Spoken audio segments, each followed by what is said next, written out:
Good morning, everybody. It is Sunday, February 16th, 2020. Happy Sunday to you as we prepare for President's Day tomorrow, Monday, the 17th. And I think probably some of you have tomorrow off, which gives you a nice 3-day weekend. Yay.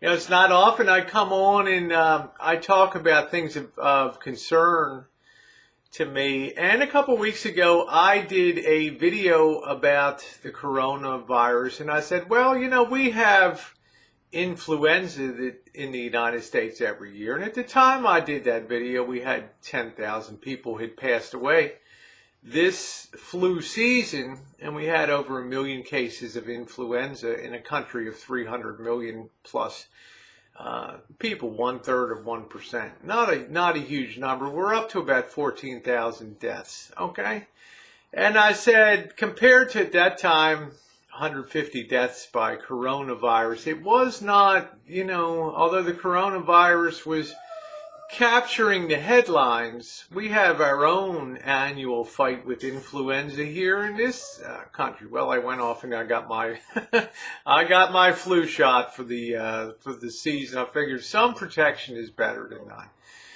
But now we've reached a point now where transmission of the corona, and I'm going to continue calling it the coronavirus, is reaching a point where we don't even know the pathway of spread. It seems to spread very easily, and it has the most disturbing aspect of it is it has a long incubation period between the time you become infected and the time you show symptoms. So you become a walking time bomb, walking around to other people that you interact with, and it's a very easy disease to spread. And I think it's now reached a point where it's worrisome, and smart health organizations in more advanced countries are taking time to prep up and ramp up for things. I lived overseas a lot of years in Asia. I know how bad things can get.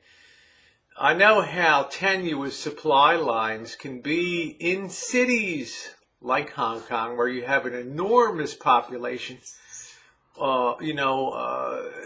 The population of the entirety of New York City on the island of Manhattan, instead of being spread out over the 5 boroughs and everything. Imagine that. It is truly a packed in sardines place, and supplying that many people in a space where stuff is literally hitting a fan with political instability. Now you overlay a little bit of disease and worry on top of that. And of course, people become nervous.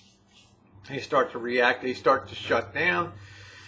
Businesses start to suffer losses, especially small businesses. They can't afford the rents are so sky high in Hong Kong. You may pay $30,000 US a month, up to $100,000 US a month to rent a simple 18, 20-foot wide storefront with a roll-up door in front. Yeah, that expensive. Okay, you can't afford, a day or two downtime, much less weeks.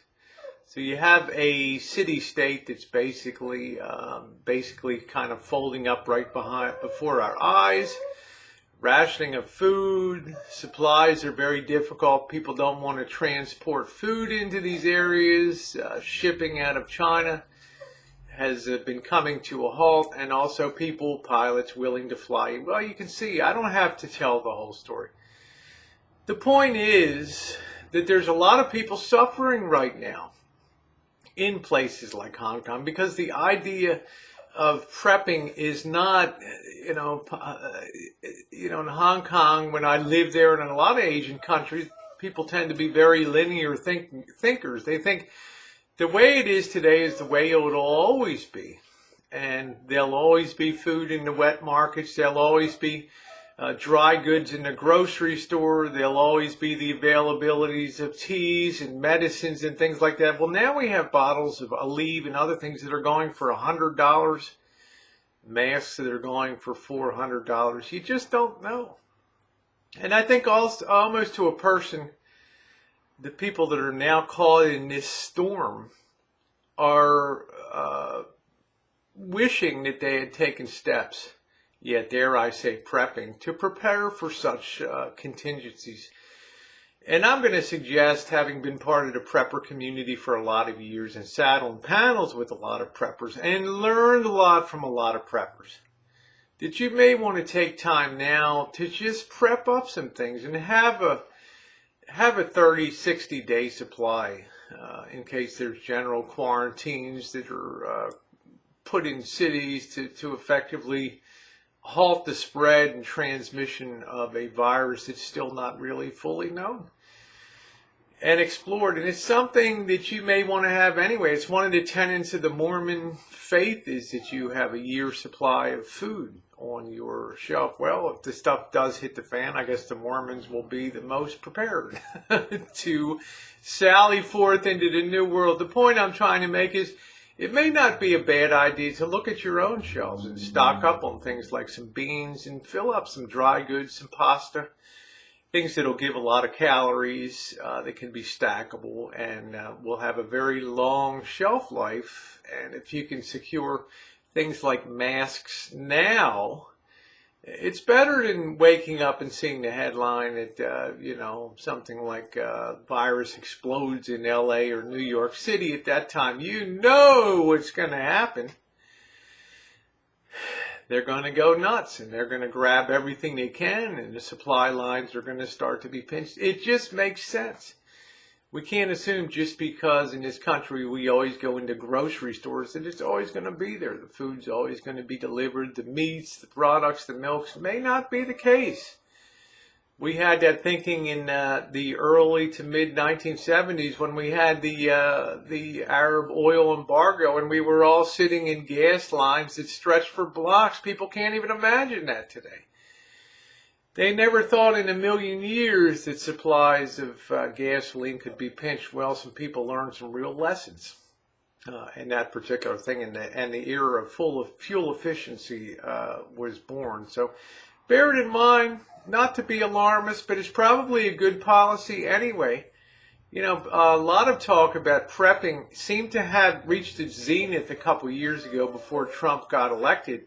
And the interest in prepping seemed to begin to drop quite a bit as a subject, which is kind of the opposite of the way that you want things to be. You want to be preparing in the quiet of plenty of supply and other things, because when people are talking about prepping and grabbing things, it may be a little too late. When it's popular, that's the time you don't want to be doing that. Just a little food for thought as we continue to monitor this coronavirus, which is certainly getting headlines around the world. Anyway, happy Sunday to you, and thanks so much for watching today.